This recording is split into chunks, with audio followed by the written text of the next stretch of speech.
Hello, everybody, and welcome back to the HSBG podcast. I'm your host, Educator Collins, and I'm here with my constant co-host, Shady Bunny. Shady, how you doing? I'm doing pretty well, Collins. Happy to be here as always. How have you been? Good. There's a lot going on in the world, but we also got a lot going on in Hearthstone. We have a Hearthstone update. We've got the Lobby Legends finale, which is pretty interesting, and we've got a new expansion with lots of new updates and with updates for Battlegrounds as well, which is what we talk about. So, pretty cool stuff to do today. Let's get right into it. Yeah, that's right. I don't have the Battlegrounds graphic up here, but How we dare you? I I know, told you, gotta get the not a Battleground. professional, yes. I didn't say anything. But that's all right. We know how it went. We were there. We Yeah, were watching it. yeah. The This was probably the most, well, maybe not the most. No, I can tell not the most exciting one for me because you were in one of them, and I was screaming when you were doing well. I was like, yes, let's go, baby. Yeah. But let's say the most exciting one in a long time. Right. And obviously, spoilers here, guys. If you have not seen the latest Lobby Legends one, then pause if you don't want to get spoiled because we're going to be talking about the results, obviously. But this was a really, really exciting addition because NA won. How dare you? It was very NA centric. I assume not giving I'm giving credit to obviously they all play well, but I assume we played in NA server. Just saying because like that does affect how fast you can do some combos, right? So that Interesting. is something where I would say like whatever server it's in, right? They have the advantage. So they rotate between the three, right? Since there's no China server. I would have to verify, but I believe it was Europe. It might But have been Europe. Yeah, yeah, okay. Yeah. It's only like the third one is the hardest one. yeah, So yeah. like If you have to go Asia Pacific from either EU or NA, that sucks, and vice yeah, versa. Yeah, yeah, yeah, that's the big yeah. one. Yeah. So Uh, that's but okay, that's true. It could have been Europe, right? But it's still an advantage in they some sense. So weren't like destroyed by ping. But yeah, the for crazy sure. thing is, like, a lot of the time we see I mean, let's face it, Asia Pacific usually wins. So or China, right? Like, so they, well, not anymore, but used to. So Clap your hands. the builds that they somehow pulled off, where you see them playing Millhouse, and like, it seems that they've just accepted that it's like, okay, like 10 seconds in advance we stop doing stuff, Yeah, and it's look at board positioning, make sure you get your divine shield on this, cleave protection, we lead with the Leroy or whatever is yeah. the plan. It's not that they changed their play. It's just that their play is slightly, quicker to end. I guess like they'll just go to ending their board earlier than normal. So I do think. I mean that does matter sometimes. So Yeah, but I guess it's just the discipline, right? Which it's yeah, just really good discipline good. for sure. Yeah, for sure. uh, all right, I'm just gonna quickly thank Ben. Thank you so much for the raid. So anyone listening to the podcast, we got raided by Ben. Hey. Yeah, Awesome. Thank you, Ben. Hope you had a great stream. yeah. But Yeah, go ahead. overall, like definitely an interesting lobby of legends. I do think there was a lot of back and forth, and you really got to see a lot of the styles of players while they were playing it. Some people were very aggressive, some people were very safe, some people were always like trying to win, trying to force. Some people, when they had a lead, right, then they were like unstoppable, right? And then there was also like just some like, oh, I like this hero. I'm gonna play this hero. I'm gonna play this hero again. There's also some like tests in this lobby. I auto win. Let me just not throw it. Oh, did I get my combo? Double, Yeah, that was a good double one. Nazat, buddy. Yeah, So like there was definitely a lot of people utilizing their skill sets in this tournament. I thought that was pretty interesting as well. to structure it a little bit, let's first say who won, right? Who were the players we were really Who excited to won? see?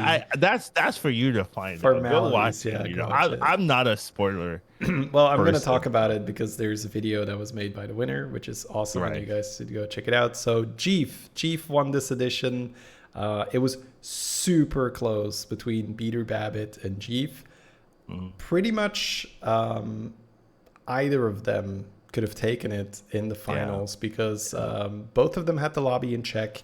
They were both in the top two, and it looked like Beater was going to take it. Collins jinxed Yeah, him. I That's did. really the problem. Like Beater Oh, was I didn't. That was you, right? Oh no, it Beater wasn't me. like Oh, it Beater was. was like Giga Infinite with Tethys and just popping off. But Jeef, through the power of really good positioning, Murgle bullshit, was able to take it versus Beater and you know, essentially scammed them out of the first place. But you know, that's part of the skill set of the game, putting the essentially saying like, you have a lot of stats, that's cool. I'm going to have 2 Murgles and a bunch of tokens and just hope my Murgles reset and farm your stats. Hey, was very happy about that win. While I was not, like, oh, Yeah, yeah, it's I scam, mean scam, scam, like whatever. obviously Beater knows, right? So Yeah, Beater tried to kill Jeef early as well. That was very specific in that game. We saw that in the top 4. Beater dropped his Golden Selfless and Titus on the board already versus Jeef. Now, if you're playing ladder, normally when you're playing pirates like that, you reserve that for the top 2 so that you can just continue to scale if you assume you're going to win anyway. But Beater understanding that Jeef would probably be the last opponent, given that he was the other pirate player, he just went all in on top 4. But I think he had like a 40% to kill him or so, but missed it. It's so close. They're both so good. They're all so good. So a lot of the time it could have gone either way. But yeah, this one was a very cool episode edition of Lobby Legends because we had anomalies in as well. I would No, that part was not cool. well, for the viewers, it should have been exciting, right? Because I do think that from a viewer point of view, anomalies are exciting when anything can happen and there's crazy stuff. But something that was very, very, I suppose, just Peculiar. Sad. Well, peculiar, not so much. Well, they got a bunch of Eonar's overgrowth. So, and this is because I'm assuming that they weren't playing on a separate version, or at least not a version where this was not in effect, because there is a weekly bonus to anomalies. And due to that weekly bonus, we just kept seeing Eonar's Overgrowth Arena, which is really one of the tamest anomalies possible. It's like your shop gets bigger every turn. Huge oversight. Honestly, they didn't play test it. They didn't check. They didn't think about it. Like, obviously, I would assume that Battlegrounds Lobby Legends is maybe lower priority on like their make sure it's perfect tier list, right? But it's just a little bit sad that you have all this effort into anomalies, all this effort of people practicing and learning, right? And this is the one Lobby Legends where all of that matters, and you just play the new anomaly 4 times. Like, you don't really get to practice that so much, and all that skill set to get there, to get to that point, is kind of like rendered not that important. And it's such a tame anomaly that there's like a lot of cool things you can do in the anomaly patch that you just don't get to see in this like official, final tournament. So just I think it was a little bit sad that happened, and I feel like that could have been better for sure. Like appearance rate in the tournament like this doesn't make that much sense. But yeah. I'm a little bit disappointed with that. I think we've if you are going to say, hey, we're going to put entertainment at a pretty high level, which is essentially what you say, like, hey, we're going to have anomalies in the Lobby Legends, right? Because assuming that it was still possible, which I think you could have gotten any anomaly, it's just like there was a huge bonus on the other. We could have seen the one where you get a 6-drop on turn 1. We could have had anomalies where right now they have a new one where everybody gets a wisdom ball on turn 6. Like, there's crazy ones. There's stuff that really puts the game upside down, and that does seem like a huge missed potential. But anyways, we don't have to go on and on about it. But yeah, that was very just maybe a little jarring, like watching it like, oh, a 4th Eonar's Overgrowth Arena in a row. Nice. I guess we'll be buying slightly bigger Leroy's again. So yeah. Yes, you did mention Tess a little bit. This is something that we did see when Murlocs are in. My God, is Tess dirty. Because a lot of the times people are going to pick N'Zoth because N'Zoth is great with Murlocs. You can copy base skill and you can copy Leroy, and those, that basically makes your fish a killing machine that also summons more killing machines. So that's really, really good. And then Tess obviously says, "Oh, hey, I guess I'll just play with multiple fish because I can just keep stealing." So yeah, that's especially in high level. My God, is that dirty? Because being able to get guaranteed base kills and stuff, because you know other people are gonna buy them when they see them, is yeah, that's very very good. But anyways, I did mention that Jeef made a video, so you can just look Jeef HS up on YouTube. He has a very nice video Link detailing. in the description. No, it's not. Well, Yeah, I mean, I would say I've that, just but caused me a ton of problems. Right? You're not the one who uploads this. but I mean, it's very easy. Jeef HS, JEEFHS, and then you'll find his latest video, or maybe by this time no longer his latest, but it's very clearly titled his Lobby Legends video, and it's cool. Like you see his thought process. There's one distinct game where he says, "Okay, in this game things didn't go that well, so I was just like all in on preserving my life total. I was just like I was not trying to win the game at all. It was just like, can I survive long enough to have 31 health and then take 15, and still have 1 health and just like sneak a top 3, which he did, which stuff like that really, really important when you're in such a high pressure environment. Like you're obviously not going to be able to win every lobby. So knowing which games to go and which games to fold sort of, and just try to survive as long as you possibly can is really important. Yeah, very, very true. All right. All right. So let's move on to the big portion of this podcast. We have The new expansion. Dun, dun, dun, dun, yeah, dun. standard. Let's yeah. Okay. Oh no, everybody tuned out. So yeah, we have a really, I mean, big battle. This is sort of the mid-season update. Roughly halfway through the season. So that's always when they shake things up or try to shake things up, which was definitely successful here. We have a bunch of new anomalies that have been introduced and some others that are announced to again trickle down over the next few weeks. And we have a bunch of new minions. So yeah, let's dive right into it.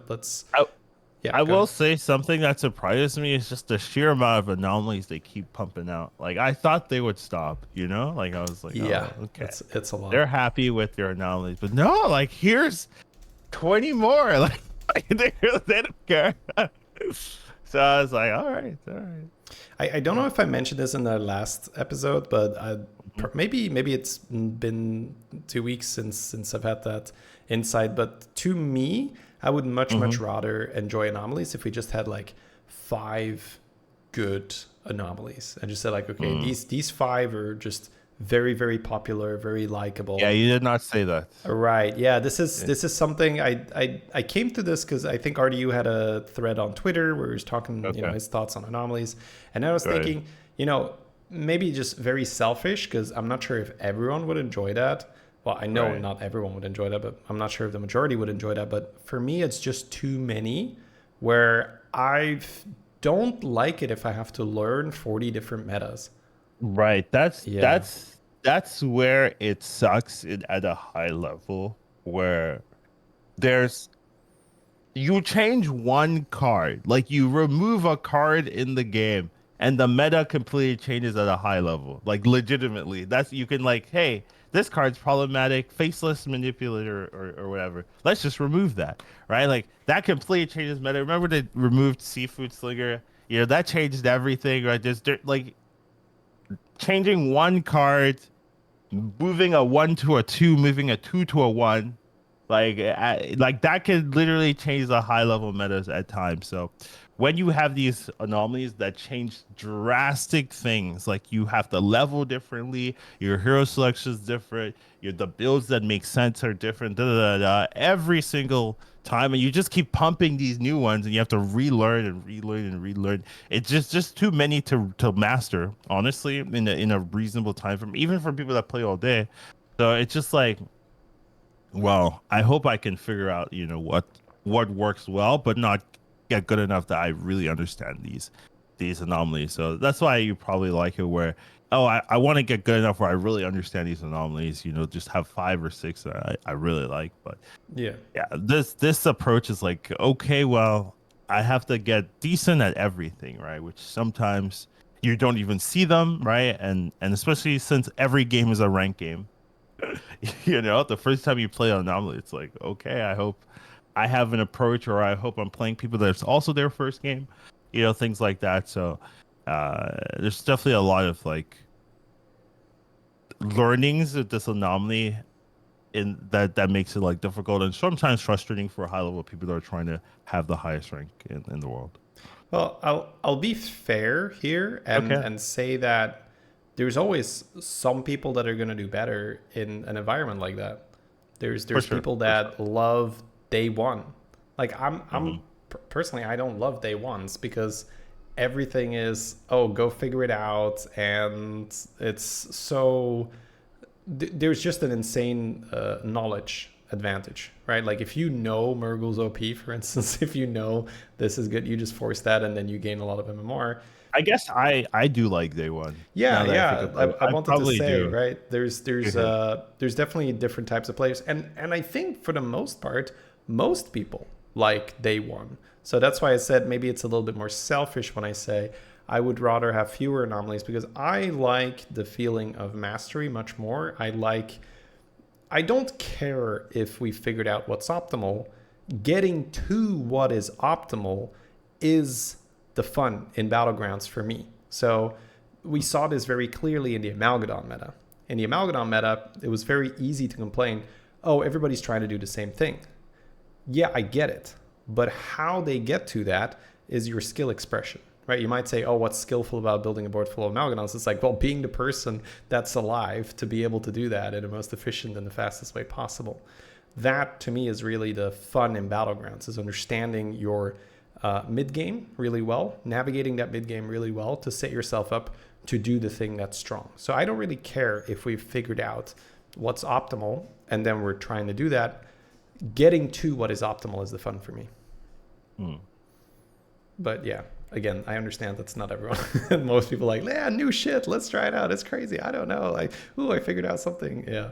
But that phase for me is not the most exciting part about Battlegrounds. All right. Uh, Anyways, we got that out of the way. But yeah, I mean, anomalies for me, it's probably the least enjoyable meta I've had so far, just due Oh to wow. that. Okay. Entirely selfish, right? Entirely personal reasons of how I like playing the game. But yeah, my attention is far too stretched too thin. I don't Yeah. have the I feel. feeling like tier 7 anomaly we get all the time, and that one I feel pretty comfortable in, right? But there's many anomalies I just have, oh boy, here we go again. I've played this 7 times maybe. 5 went pretty poorly. 2 I got first, but the high rolled. So let's see what it is this time, right?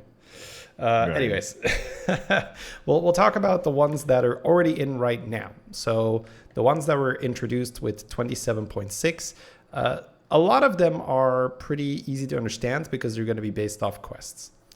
So why don't you go over them, Collins, and then I can Okay. sort of explain. Anomalous wisdom ball. Starting on turn 6, you occasionally get helpful refreshes. So that's wisdom ball quest, Yep. where sometimes you can roll, you can get like it's very vague the way they say it, but there's a lot of like little effects that you can get here where you can get the same of items, you can get golden minions, you could get triples like potential in the shop. There's little stuff like that. You can get tons of tech cards. So, starting on turn 6, or you can start getting these like really crazy things, which is interesting because this is a very like RNG quest, like RNG anomaly where like some refreshes are more helpful than others, right? So you could Yes. just get some really Yes. crazy stuff where your opponent is like rolling it down for nothing, right? So I feel like this is more of a frustrating anomaly than anything. So I don't know about this one in particular. But Yeah, what's your thought? this one to me has really felt like you just have to push and you can't settle because if you settle, other people are getting some nutty stuff. The nuts, yeah. Yeah, so I've definitely had I've had a game where my first refresh was good, where I said, "Oh, this is nice. We're gonna go with that." But I've also had one. So the way how this works is you get it on turn 6. That's 8 gold. Mm. So I think you have two choices to make, or one choice to make with two different play. Normally you'd level on 8 gold, but I Well, see here yeah. So you you can either push it and say I'll go to 4 on 7, and then I'll roll on 8 gold on turn 4 or on tier 4 already. But that essentially means that you're weaker before that pop off turn, right? So So you're it's just full ramping. If you go to 8 on 7, that means you're either G or you're going like yeah, straight it's a four. full Jeef basically. So Okay. well, it's either Jeef or modified Jeef because you can go 2 on 2, and then just go like scout and double buy, and then just tier, right? You can do that, or tier, right? It's from 2 to 4, so tier. But you can also just go full Jeef, right? Just buy tier. Mm. Or you could just say, hey, my shops are good. I'm going to be buying. And then on 8 gold, screw leveling to 4, I'll just roll. Because I don't believe your Wisdom Ball is too affected by being on 4. I think there's certain rolls you might not be able to get where there's like a bunch of 4 drops I copied or so. I remember when people had Whistle and Quest Meta, they would just be on like 3 and have like 6 drops, tons of 6, and Yeah. I'm just like, okay, like whatever. So for this one, I think you're fine to go with the flow because I've done either. I've done the early 4, I've done the 3, and both were fine because I just played to my strengths. The one where I was on 3, I had really good shops that set me up. Togwaggle is really good here, obviously, because you can roll, and then Right. if you get a 7 shop, right? Like some wisdom balls fill the whole shop. Some of them don't. Some of them are only 5 or 4, but there's some really big high rolls that have Bran, Uther, Titus, Zap in them, all the utility cards.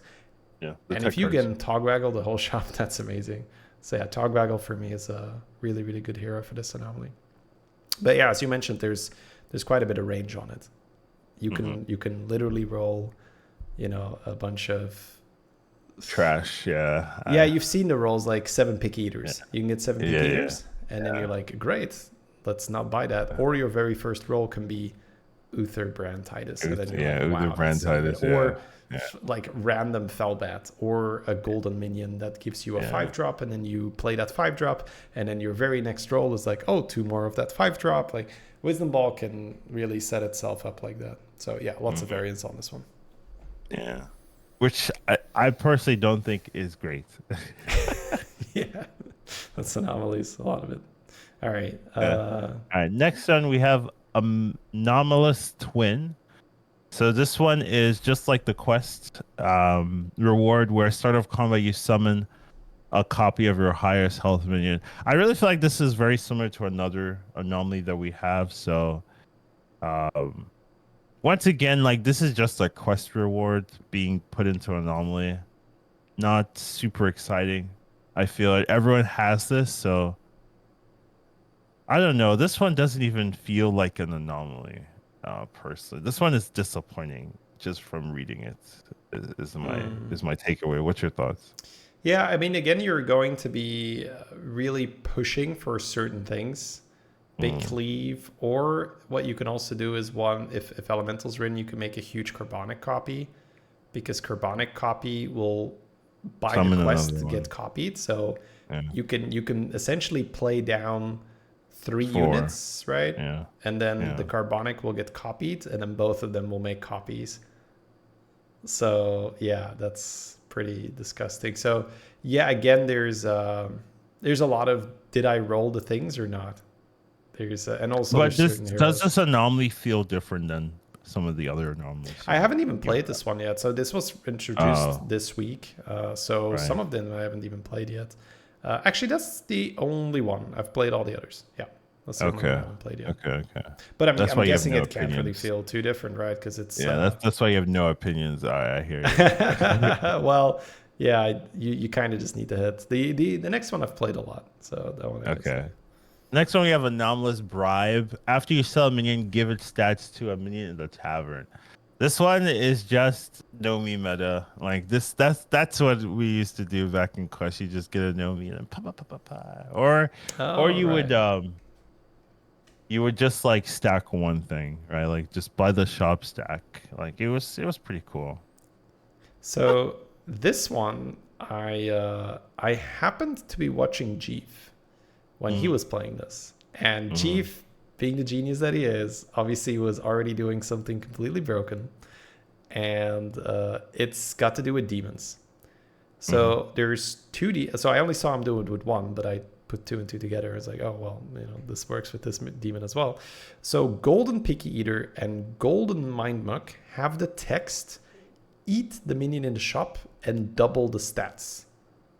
So essentially the early game when demons are in is try to make a pair of Picky Eaters and a pair of Mind Mucks. And then you just gather stats the way you normally would. And then when you roll the triple, you shove everything non-essential in the shop, eat that huge minion and get twice the stats. So you've effectively doubled your stats. So I was able to get like a 400 health minion relatively early because I made a Golden Picky Eater, which ate basically all my non-essential stats, which was already 120 then. And then I rolled a Golden Mind Muck a couple turns after that.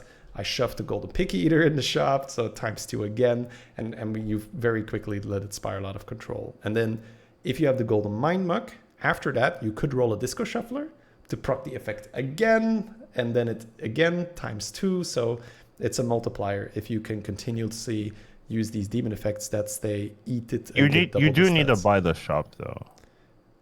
Yes, but I mean, in that particular game, I had Brand, so 2 is fine because it'll double eat.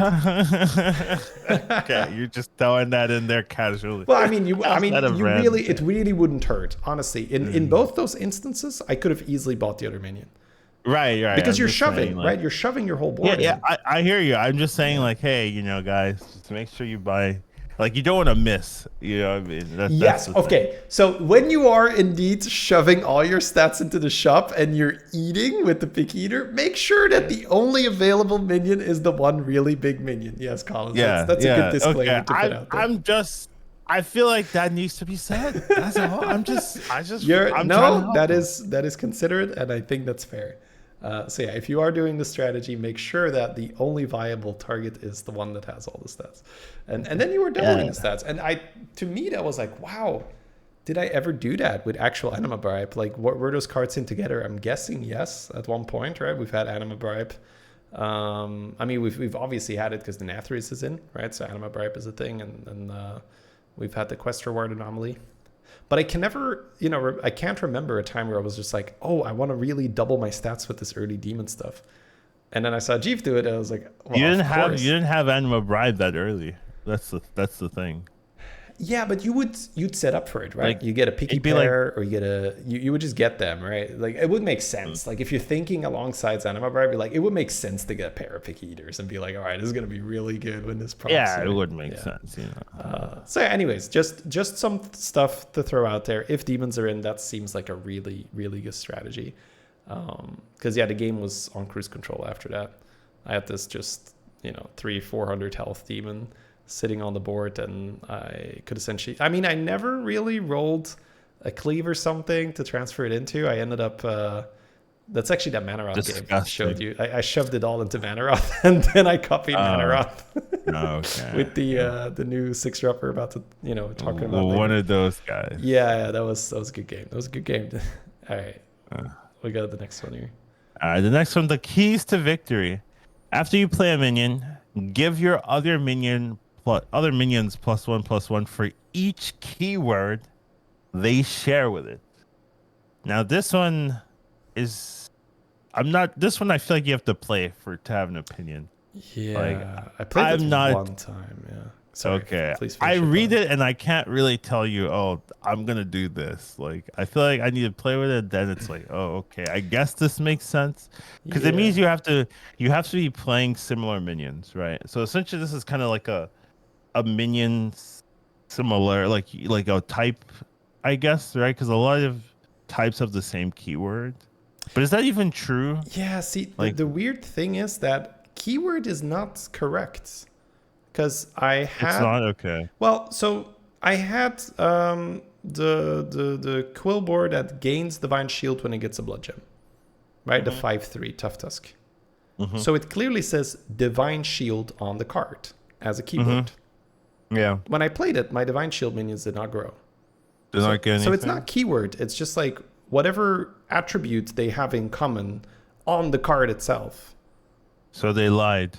Well, I mean, this is probably what they No, mean I by mean, keyword, but in my opinion, if you say keyword, it's like if it's on the card, like you can literally hover Tough Tusk and a little gray box will pop out we'll say explaining what Giant Divine Vine Shield Shield. is. Yeah, I Right? see So what it's you're like, saying. Yeah, to me, that should work, but that should work. it's not what's on the card, it's what the card has. So what I wasn't able to test is, So what if you yeah, put the gem on the yeah. thing and then buy it? Well, yeah, you can do that now in the shop, right? They changed that. You could Yeah, do that yeah, now. So I'm assuming that yeah. would And I'm work. saying, would that work? I'm assuming that would work.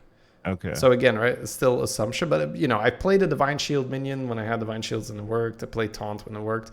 Now, one thing I wasn't able to test, which I was interested in, is if you have Ooze, Gladiator's Ooze, and you can taunt the shop, if you could just play, say, a random Salamental or something with taunt, if that would buff all your taunts, because that to me is sort of the only way I could see this being really useful, because for the most part, you have to think about it like, oh, you know, I have 3 Divine Shields. I could buy this Deflectobot from the shop and put one on all my Divine Shields. You're like, Yeah, are you going out the way to make this work? And I assume no. no, no.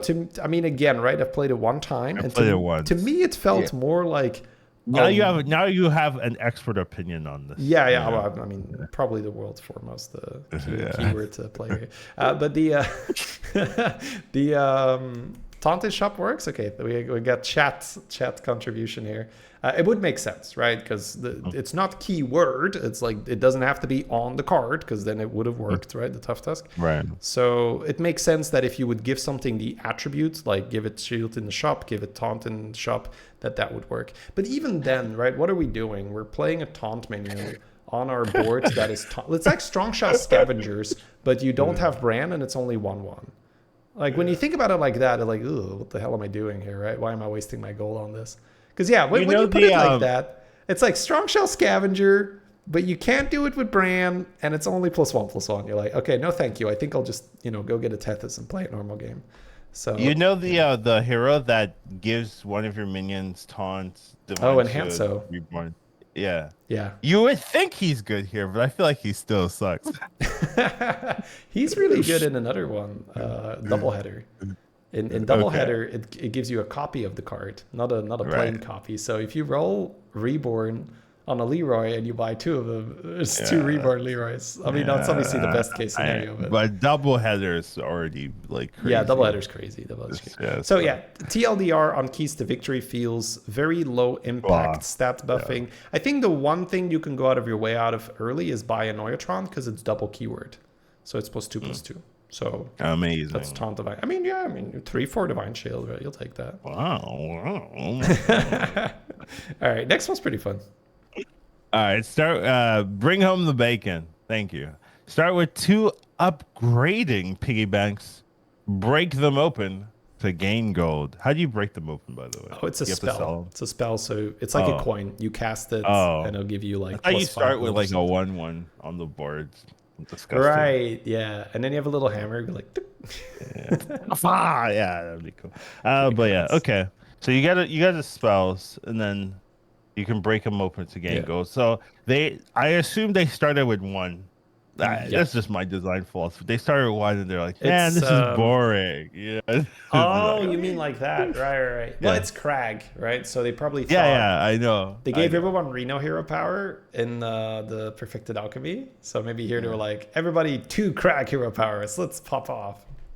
No, everyone won Crag hero power, and then people were like, this sucks. It's too boring. And they're like, what about 2? And like, I guess this sucks less. And then they're like, all right, ship it. But yes, put it on Slack, ship it. Put it on GitHub. Right. But yeah, other than that, like, I don't know. This one does seem interesting. I do think 2 piggy banks is like not bad. Like, you got a lot of gold. It can go past 10, right? I mean, obviously you're not going to do that. I have not tried, but yeah. Yeah. See, this is the problem. If Collins were playing this one, he would tell you like, they go past 10, by the way. I would know. Yeah, I would know. Collins would know. Yeah. No, I'm a sucker. I pop them at reasonable times to avoid unreasonable amounts of damage and such. I just wait till I'm under 15. Like if I can wait the whole game, then I don't need it. Right? it's really irresponsible to spend your gold before you're under 15. Before you right? need I it. mean, Yeah, I agree. Like, it's I mean, who does that? So yeah. Yeah. Well, so I've done it one time where I double leveled from 4 to 6. That was cool. right. Yeah. And then with Elise, right? Very cool with Elise because you can insta pop hero powers to get value from that. Yeah, that's nice. I've also done it just more mid game ish, where I exchanged them for, like on 8 gold. So I believe that on 6, early. So I believe that on 6 gold I went to tier 3.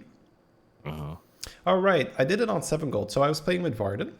And then on 6 gold, I leveled to 3 and I rolled and I got Overseer, the demon that buffs the shop. So I let that, I let that copy again. So then on popped it. 7 gold, I popped the piggy bank to go up to 12 gold. And then I quadra bought. I thought that was like really impactful, right? So I got 3 Overseers plus a minion from the shop. A minion from the shop with the quadra buying. Yeah. So okay. And you get a triple. And you get a triple, and you get to save the other piggy bank. So it's like that. Yeah. So stuff like that. I think you can. Reasonable. You got to feel it out a little bit. I did the math, and I was like, oh, 12 is so clean here, Chad. I'm getting 12 gold. That's 4 buys. I already want these 3 overseers. So, yeah. But yeah, regardless, that's been my experience. So, Tume, the Giga Chat that he is in the chat, says, I reached 11 with Drakari. So yeah, I guess that makes sense. It upgrades like most hero powers and stuff end of turn. So the piggy bank would grow twice as fast. Can you copy it with Voon? I'm pretty sure Voon's banned. They try not to have Voon in anomalies where you're holding a card like that. The same thing with Iceblock. They probably banned them right now in the uprising. Iceblock is banned? Well, no. Voon could theoretically copy Icebox, and people have done that. So they just ban him from any anomaly where you could get an Iceblock in your hand. Because especially if you have Golden Drakari, you make 3 ice blocks, right? So every 3 turns you make 3 ice blocks. So you literally can't die. It's like you're just like, okay, whatever you do, dude, I have an ice block. Like the only way you can kill me is if I forget to play an ice block. Which, you know, if we're on turn 25, that might happen. You're like, all right. At that point, like, just leave. You just go downstairs, put in a pizza or whatever, come up, like, all right, cast an ice block. Oh, that's true. That's true. I'm off again. Just gotta you play backpack battles on the second monitor, and I cast the ice block again. Yeah. You just not care. All right. Anyways, that's the stuff they want to avoid, right? So anytime you have a spell that's like really shouldn't be able to be copied, they don't allow Voon. All right. Fair enough. Sounds like you like that one so far. I think it's the one I like there is agency. You have a ton of control, right? So we talked about Wisdom Ball. Whether you get the brand shop or not, other than rolling past the non-brand shops, right? You don't have much control, right? You have the option to roll it down, but you could easily not hit. Whereas here, you got tons of agency. It's like, well, here's extra gold. Spend it the way you see fit this game. So these kind of anomalies to me are very fun because you get tons of agency. It's all about the player. It's all about making decisions when to pop this. That makes sense. Next up, we've got Temperance of Amanto. Amanto? Yeah, Amantul. I think it was good. Amantul. Thank you. Started Tavern Tier 4, which is already kind of crazy. It's crazy, yeah. Yeah, and then you gain 10 extra gold on your first turn only. So turn 1, you start with 11 gold. No, 13 gold. 13 gold, right? 13. Sorry. 13 gold, yeah. That's a lot. So you just buy the shop and you have 1 roll, let's assume? Yeah, so you have 4 buys across 1 roll. So theoretically, buy 2, or 3 and 1. On Tavern Tier 4, dude, the people just die. What is this? Yes, people do just die. Now, believe it or not, there's some crazy people out there who level to 5. No, you don't. On my very first day, you don't. On my very first day, I saw 2 people go to 5, and I was like, these guys are dead. And they were. Yeah, Like, dude. Reno did a really good attempt at staying alive. He like hero Oh, powered like a thing, a carbonic copy. So it kind of looked like he had a lot of minions, right? It's like he gets yeah. 3 of them, but he still just died because yeah, you Yeah. can't Because really survive that. Yeah. Someone in I chat leveled leveled to to 5 5 and today 1. and won. See, my Well, initial question is which MMR was that at? But yeah, yeah, like that's maybe a little what rude. rank can you can maybe do that Well, lower, I but mean, I think there's probably a sequence of minions you can roll, but you'd have to be like yeah. stupid lucky, right? Like, oh, And yeah. I mean, of course, it depends on what heroes are in. Like, you Or have to know exactly what fives you're looking for. I'm taking this, and this will stabilize me against their full yeah. board on turn 2. Like, what five drop is there? And Well, I just don't the really easy see it. answer here, Collins, is your opponent Uh-huh. also leveled, right? And you get like one of your turns is a Oh, break. If one of your opponents uh, leveled, it's already much less. But if every single one of your opponents after going to 5 stayed on 4, that's really you're hard not dead. to be Yeah. dead. That's really Okay. hard. If you emote and level, and then your opponent levels, like that's the only way. Well, Or but you know the if person, everyone else doesn't level, you're still screwed. you're still Like, dead. Yeah. all right. I see what you're saying. But this one again, right? I feel like there's tons of variants on it because you're kind of like, well, I really hope my first 2 shops are good because the Yeah. difference between having to roll more than once or not is massive, it's- right? Like yeah, you're yeah. talking not being able to buy the 4th minion, or you'd have to buy a Elemental or something instead of a bigger minion. Yeah. So yeah, I've had a really unfair start here because I very specifically picked N'Zoth and I said, okay, guys, we're just going to try to hit like Barnstormer or something, right? And then like we have N'Zoth and then we have 2 Barnstormers on turn 1. And that's exactly what happened.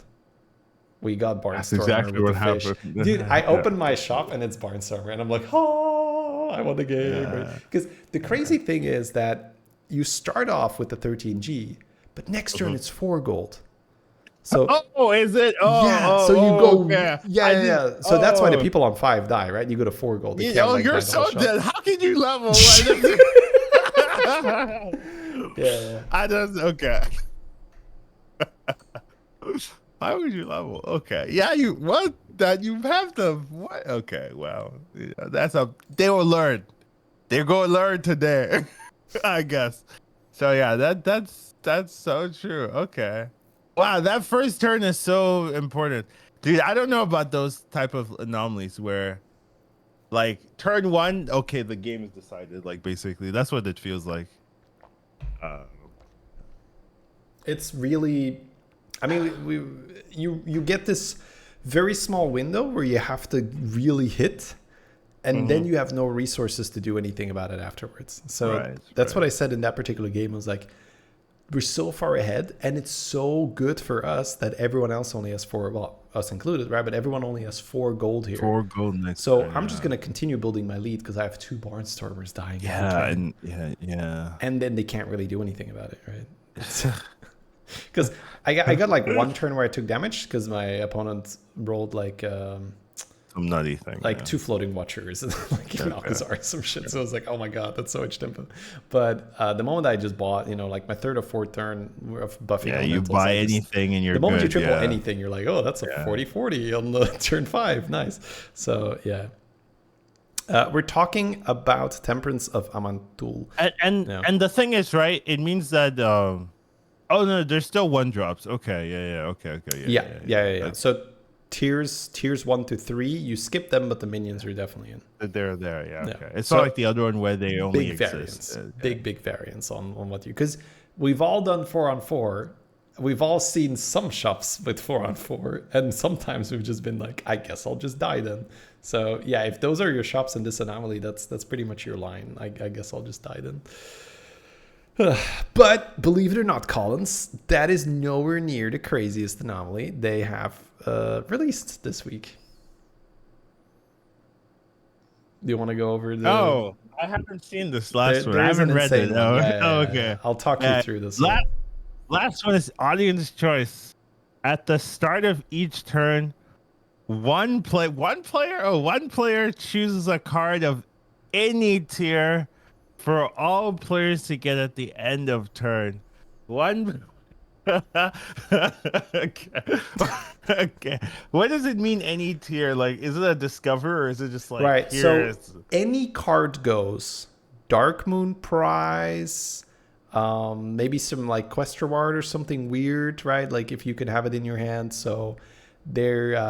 Okay. So why don't I describe you my yeah, experience with please, this game, please. and you will see just how and it's funny because it really felt like all the players were like building a tower together. Be like, yeah, sure, I'll put another one on top. Yeah, let's fucking go. Oh, you want to do this? Let's fucking do it.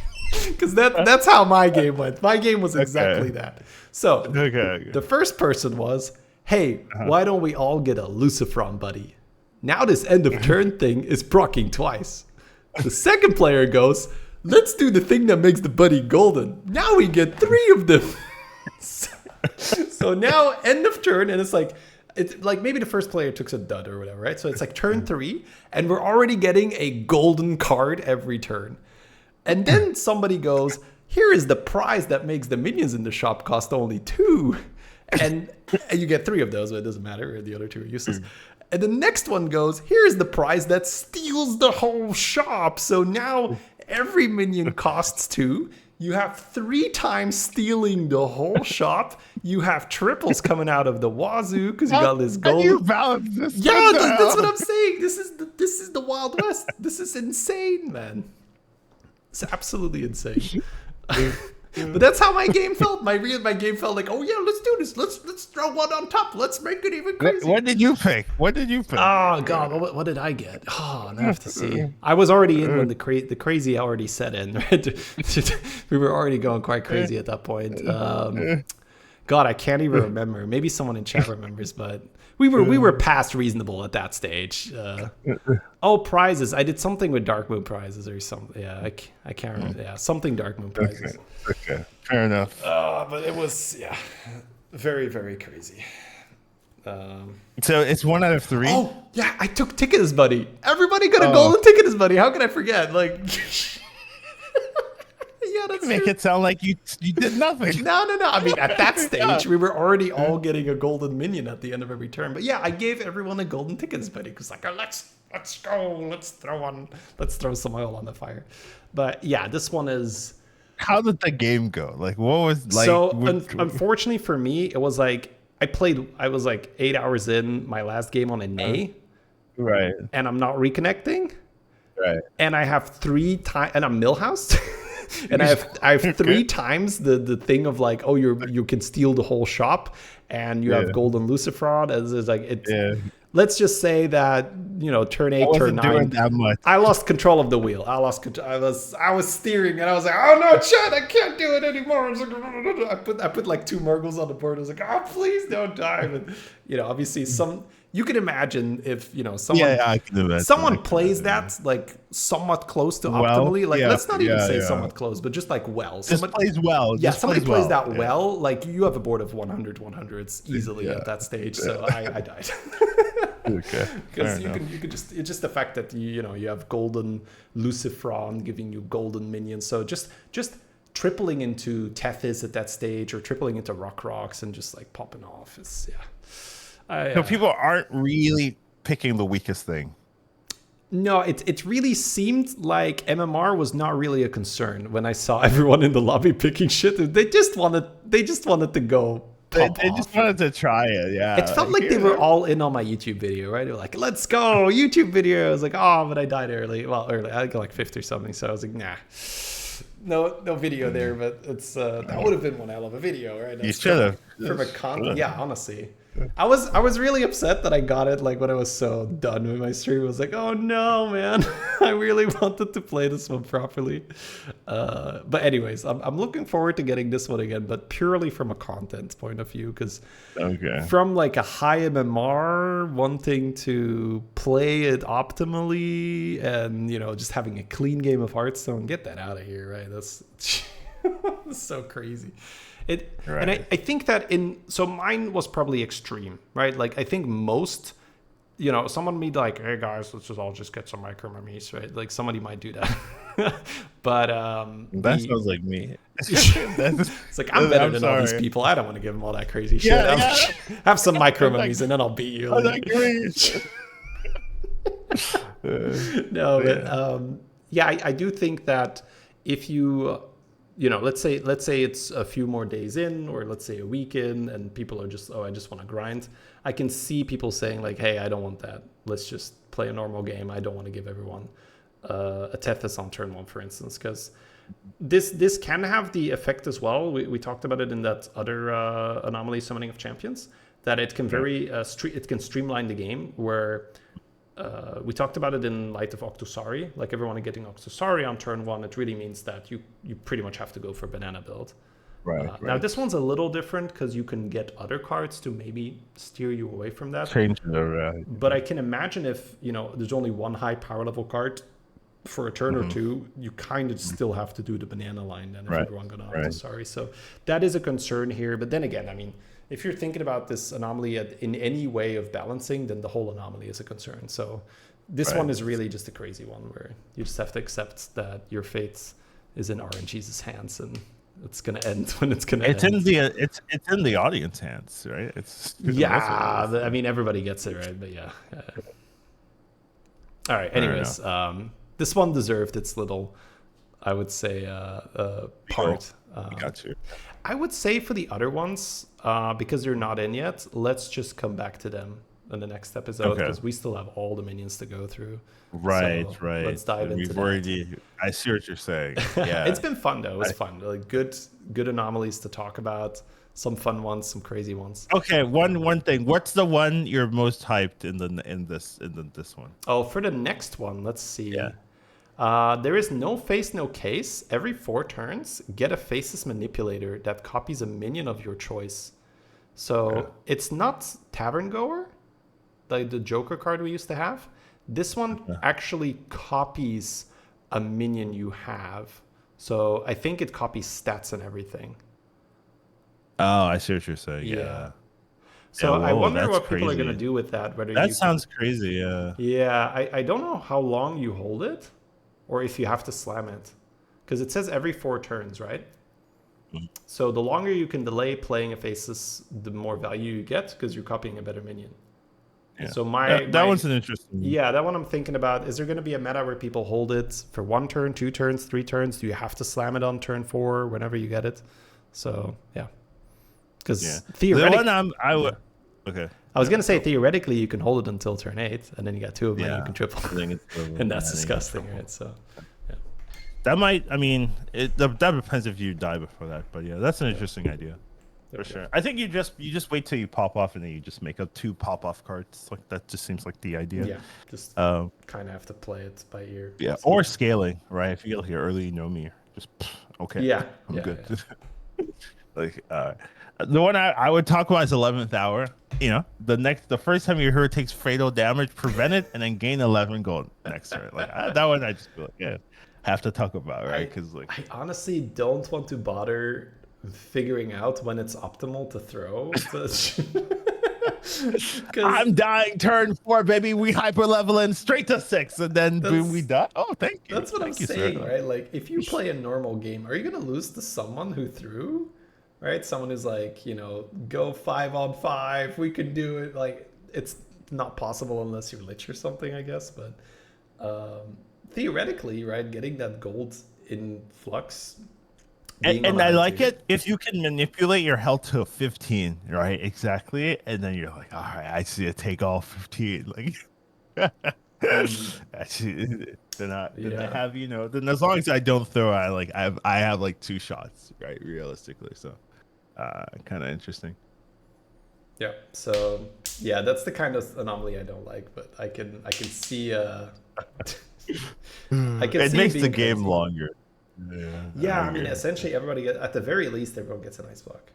It might Yeah. not necessarily make the game longer just because the giga hyper leveling, right? Where people might just be Mhm. taking more damage and it kind of evens out, but it's very possible the games are a lot longer, yeah. Yeah.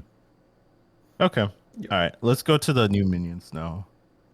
We have Overseer of Myths. It's a tier 3 1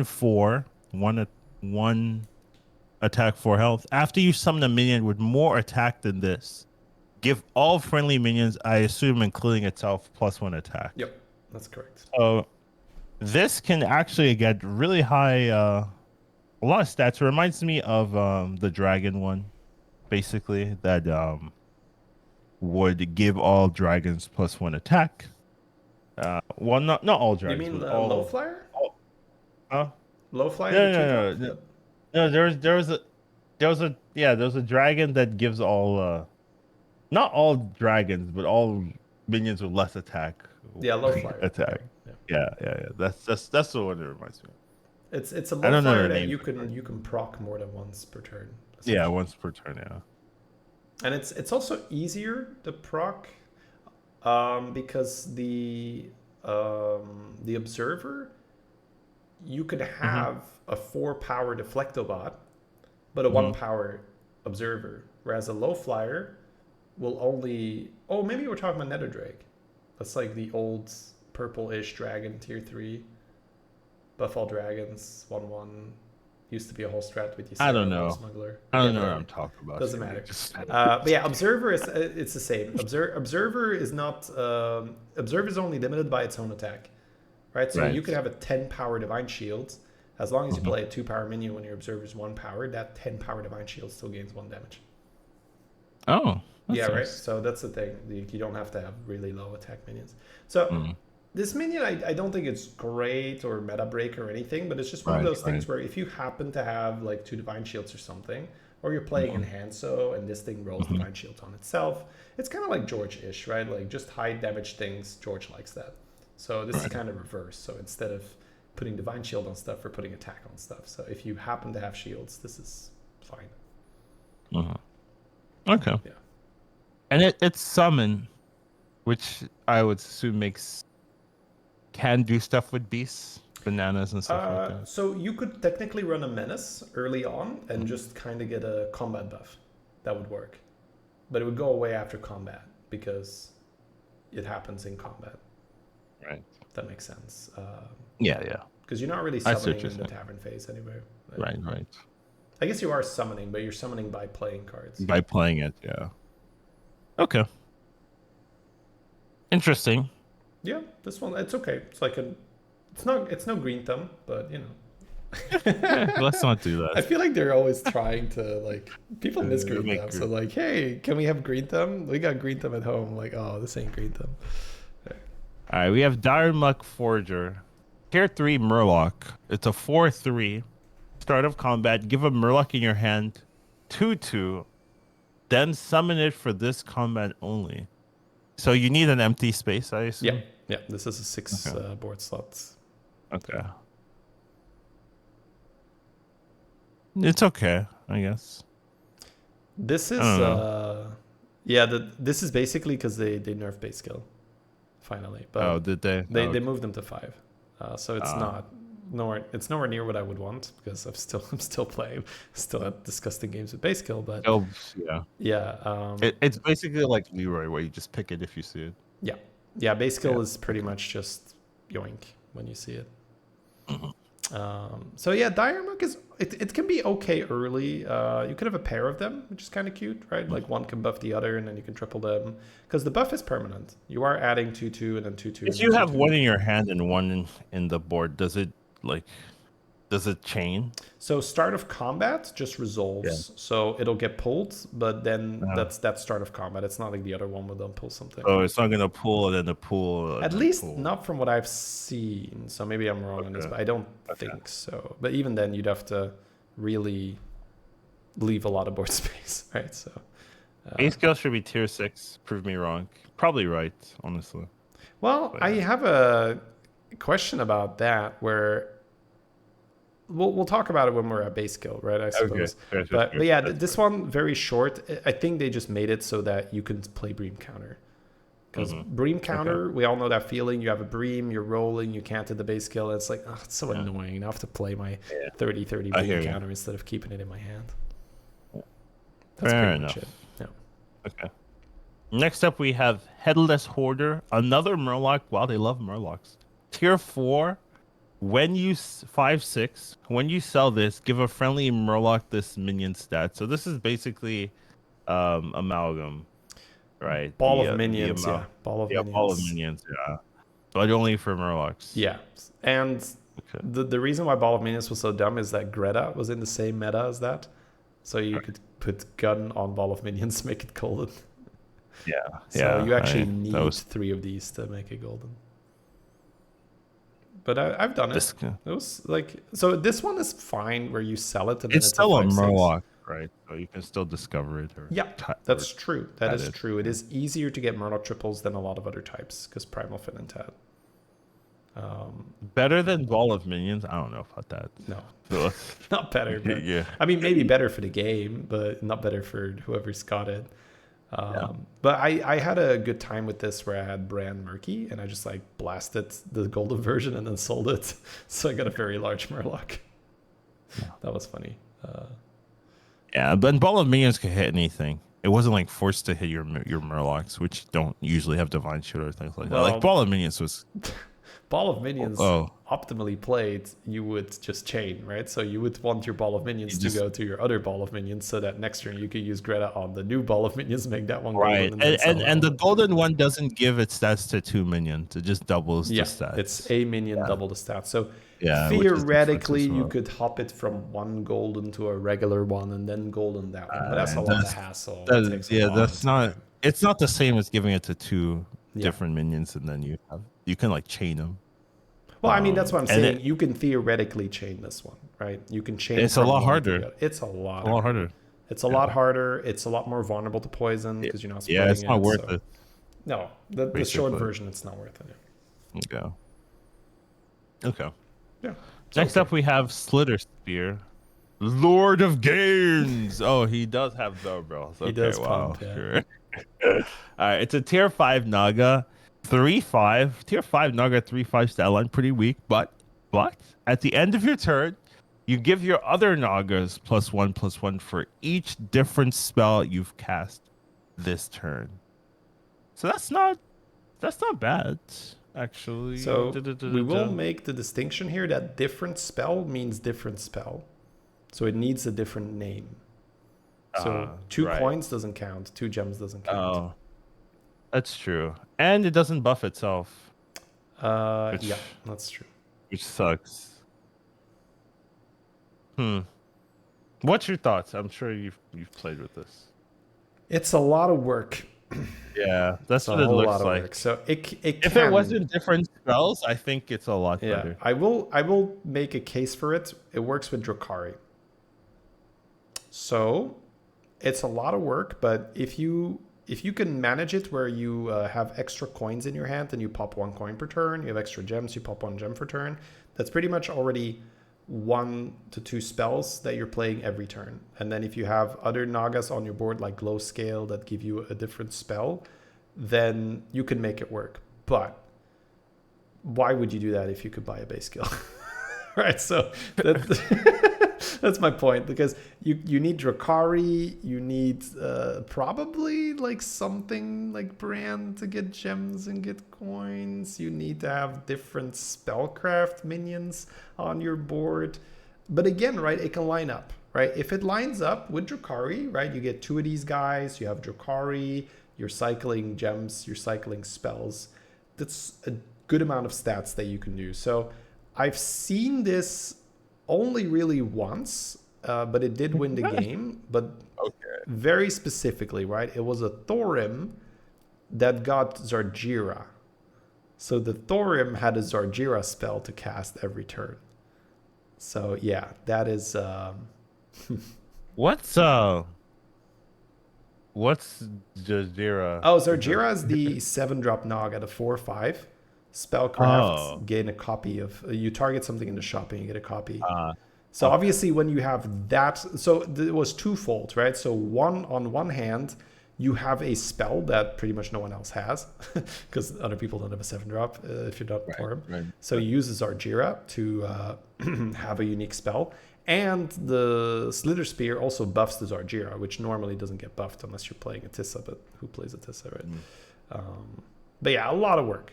I would say That's some shade. That's Matisha shade. I mean, it's so sad, but yeah. I had a game earlier today where I Uh-huh.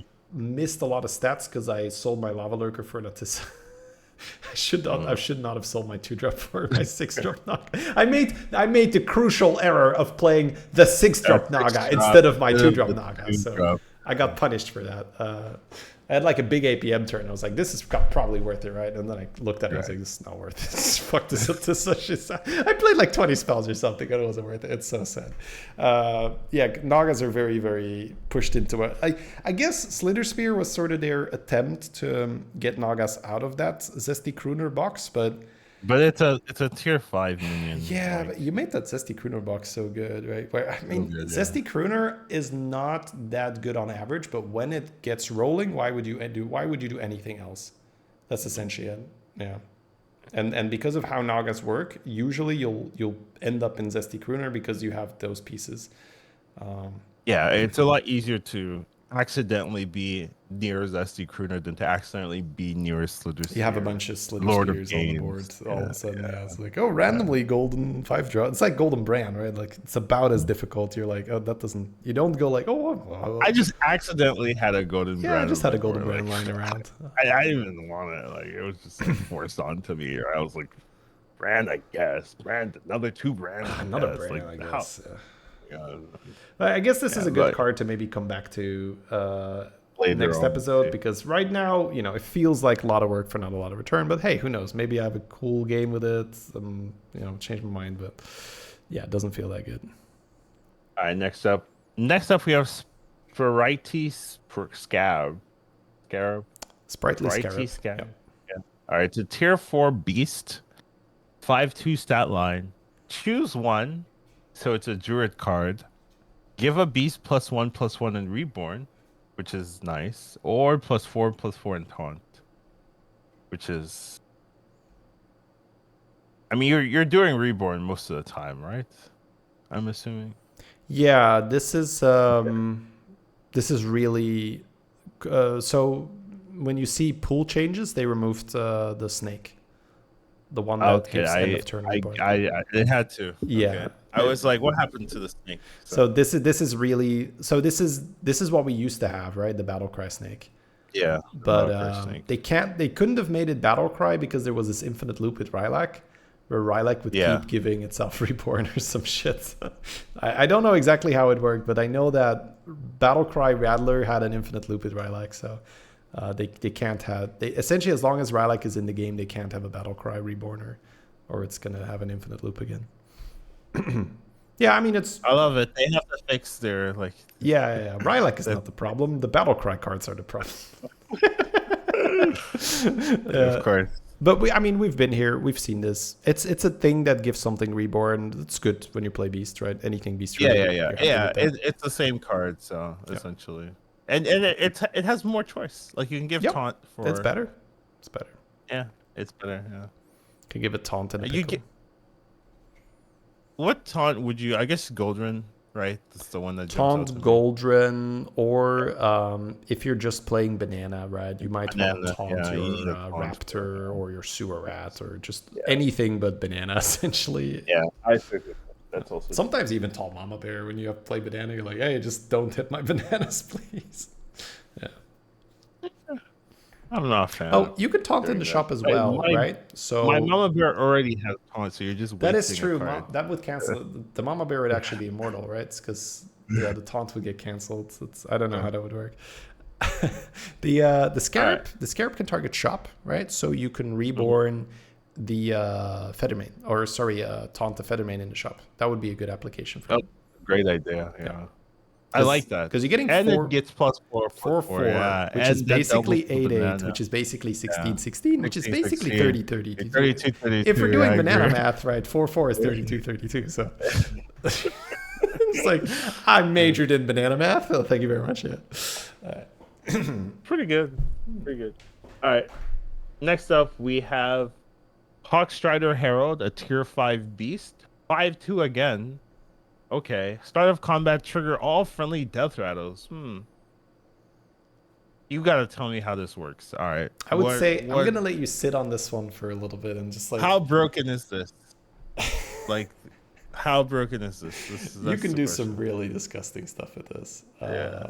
So obviously Titus, naturally, Right. right? Times two, Yeah. because why do Of things course. only once when you can do them two Right. times?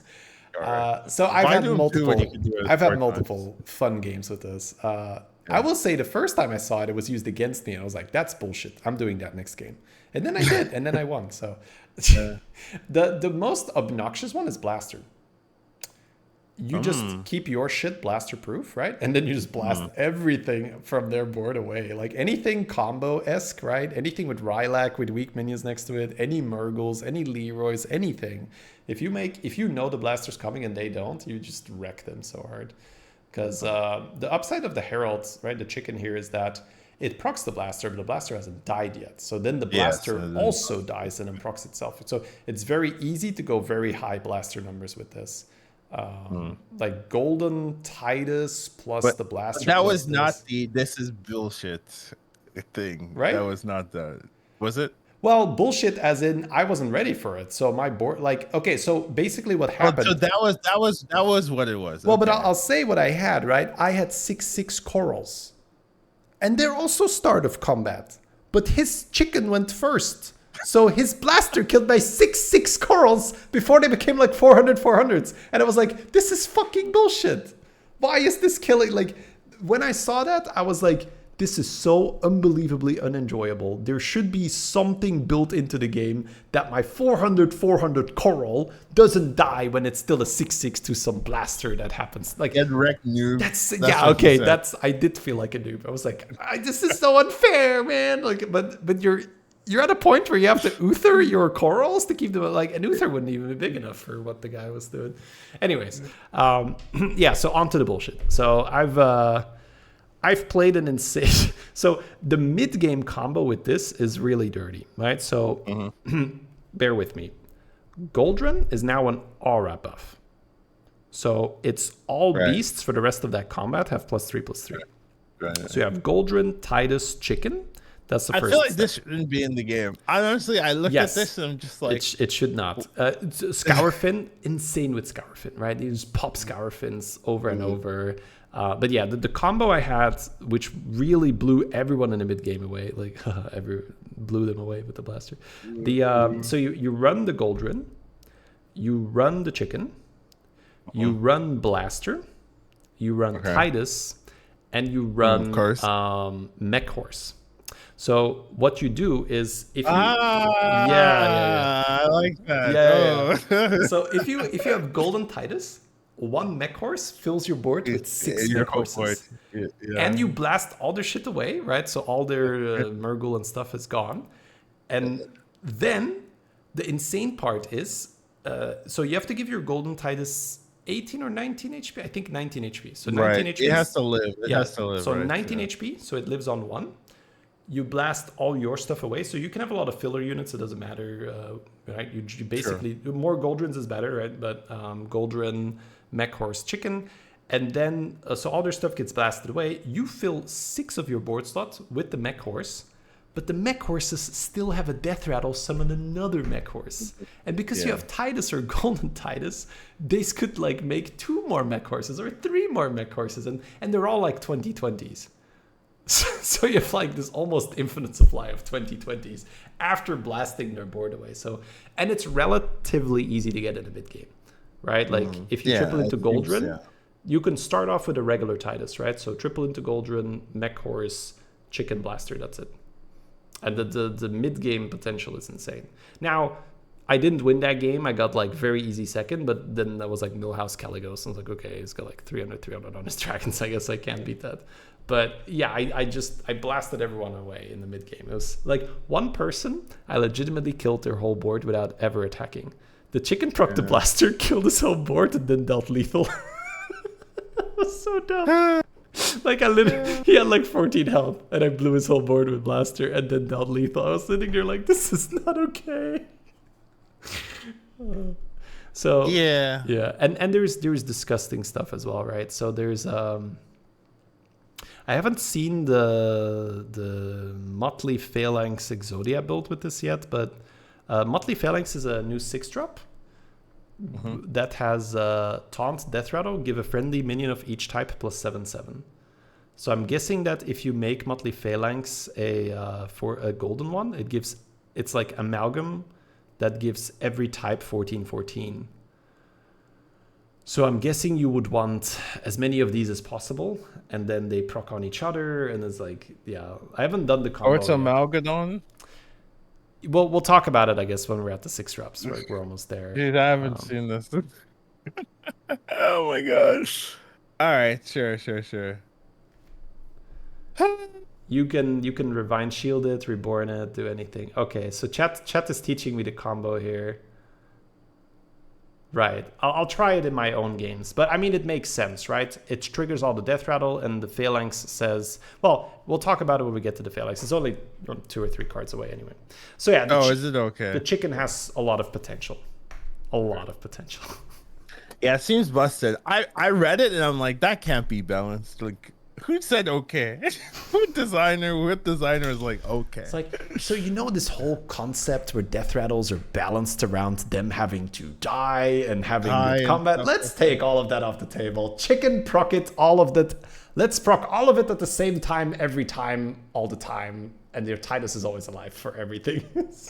Balance. Yep. Yeah, Ship it. All right. Yeah, that's kind of the thing, because that's a trade-off, right? Battle cries always go off, but you have to like keep buying them and stuff. Death rattles, maybe it doesn't go the way you want it to, because combat RNG, and the chicken is like, no more combat RNG, go away. All right. And you can still, like, it's not like the death rattles are gone. Like, keep that in mind. Like, you still get to do it. Like, this just gives you another Titus, essentially. Like, it's a Titus that triggers at the beginning of the turn. Like, why?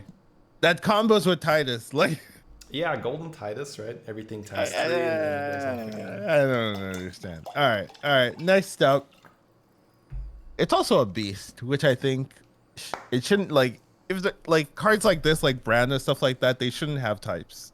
You know, like, Brand should not be a mech. You know what I mean? Like, it doesn't make sense to me. So yeah, this gets buffed by Goldrun. Yeah, I don't know. All right, it gets buffed. Yeah, it gets buffed by Macaw. Like, Macaw is Macaw in here? Macaw's in the game. Yeah. Oh yeah. Oh, okay, man. All right. Anyways, I'll be quiet. Let's move on. We have Audacious Anchor. They love the word audacious, by the way. It's in all the anomalies. Audacious, too. yeah. Audacious, yeah. Whatever. Tier 4 pirate. It's a 3/13, which is a weird stat line. Start of combat, battle the nearest enemy minion to death. Huh. Sounds like a tech card. It's like that's white main, roughly. White main that would taunt stuff, where depending on where you place it. Audacious, it's the same thing where you aim, like, where is their Titus going to be? Number 5. Let's put the anchor on number 5. You need to Uther this usually, right? Before it's... I mean, 13, well, it's a pirate. On tier 4, 13 health, right? Yeah. This is a good card, like, just like to buy early. Like, yeah. It does a lot of work. You give it one you give it one attack boost with that 4/3 pirate. It's already 6/13. Yeah, this is so Eliza is back. You can combo this with Eliza. So start of the fight, this can go like attack, and Eliza is like wee, just buffing. Eliza's back? Eliza's back. Yeah, but the other one is not back. No Khadgar, so no the comp is, well, I mean, the next card is again Eliza support, so they're trying, but yeah, I've only seen some mid-game Eliza. I haven't seen someone actually win off Eliza. Win the game with Eliza, yeah. So yeah, okay, we can move on to the next one. You can see it. All right, next up is Rapskillian Recruiter Tier 5 Pirate. Okay, that's cool. 9/3 Death Rattle, summon 3 Scallywags, and Scallywags is the 2/1 that when it dies, 3/1 these days, but buffed a while ago. That's cool. The only issue is like positioning, I guess, would be the hardest. Yeah. The hardest thing to do properly. Kinda think, okay, I'm gonna kill this off, but then I maybe need a taunt, and maybe I put this like second, not third. What if the golden version summoned 3 taunted scallywags. Oh, I mean, Yeah. that's not what they do, so they're not going to do that. But yeah, 2 balance-wise. golden taunted, 3 golden taunted, No, whatever. but Like, I mean, I feel like they don't do that with golden cards. They don't just be like, hey, this is just not twice as good. We're going to also add an effect to make it like, okay, they should. so like if you ask a high-level player, would you rather have 3 golden scallywags or 3 taunted scallywags coming out of your recruiter? You'd say taunted, please, right? I don't Yeah. care about golden, but that's kind of how golden card works. They just like turn it golden or times Yeah, 2 then add stats. the taunt though. I get it. Like, I get it. But I don't think everyone's they'll do it. happy. Like, yeah, Right. whatever. Okay, This fine. This is really good. Funny enough, honestly, this it feels like that thing again where the Or players you are just use it for to Murgle. proc the other cards. Yeah. So I use this to proc enemy Murgles and to reset my Murgles. That's how I use this, because Scallywag, that's a lot of bodies, right? So you can refresh it's your a lot of Murgles bodies, very right. quickly, and because the 1/1 attacking immediately, there's a pretty high chance that you either remove Venom from one of their Murgles or you kill one of their Murgles after it reborn already. So Is Nest Matron and stuff like that still in, right? Nest Matron's out. Can't go Nest Oh, Matron anymore. okay. Light Spawn's in. That's fun, yeah, Copium. Just gonna triple into a 4-drop after Warrior Curving for my light spawn boomer. Right, that's how I feel. Those were the days, man, when light spawn was bullshit. I actually, yeah, those were good days where it's like, oh my god, he's got like 2020 elementals already. That's such bullshit. Now we don't complain about that anymore. Now we're like, gee, my 400 guy died to his Venom Reborn guy because he's right. Those are the things we're talking about right now. Anyways, yeah, we can move on, but funny. I guess you can undead buff, but whatever. Yeah, interesting. Yeah. If you get Primus early and you have this, sure, I could see it. There's applications for it. I'm trying to find a way to use this. I don't think it's a bad card. Again, right? Yeah, It's a good token card. It's really nice in the mid game. It's annoying, but I haven't seen anyone like win a game off Rapscally and Scallywag. All right, next up we have Eliza. Eliza's back. Whenever, okay, it hasn't changed. Give your minus 2/2/1 whenever a friendly part attacks. She's alive. Yeah. Yeah, It did kill. the she's off a alive lot of part her, is like- that the art is different. You might remember Eliza used to be undead before undead was a thing. So this is like Titus all over again. Oh, is that why they removed her? Probably. I don't think that's why they removed her, but that's why she's... No, I do. I do think that is. Oh, I think they're... I do think Did that they is remove why. Khadgar first? I think so, right? Or I don't know. I'm not sure if there was any use for Eliza after Khadgar being removed, but anyways, it's just like Titus. Like, it's just art. They changed her to be a human instead of an undead, because otherwise you'd have an undead pirate as Eliza, and that's probably too strong. Why is that too strong? I mean, lore wise, would you have to make it proc on undeads as well? I don't know. Well, no. Right. No, you wouldn't have to do that. Then what's the point of her being an undead? It just feels off. It was an art decision made years ago. You know, like what do you want? They didn't know they wanted undead as a type. Yeah, I don't know. Either way, let's not waste time on this. This is not important. Oh, this is not important. It's just it's like Titus. Next up is the card you said we were going to see 4 cards ago, Motley Felix. Yeah. It's a tier 6 all, 7/7 taunt death rattle. Give a friendly minion of each type +7/+7. I assume it includes itself, so you just have copies. Well, of this. it's death rattle, but yeah, obviously not itself, but if you have like if you have phalanx, 2 of them, is what I'm saying. Yeah. So it's amalgam, right? So. But it's a crazy amalgam, like. Yeah. I'm just saying that it's all types. So yeah, it would buff a second copy of itself. Yeah. I don't know why they have amalgams with other extra abilities. Well, I guess the original amalgam got like Divine Shield. Well, this is a tier Actually, 6, that- right? Yeah. Yeah, that's fair. Okay, you know what? I take it back. They should have other abilities, but this is the least amalgam looking amalgam I've ever seen. Yes, I agree. Yeah.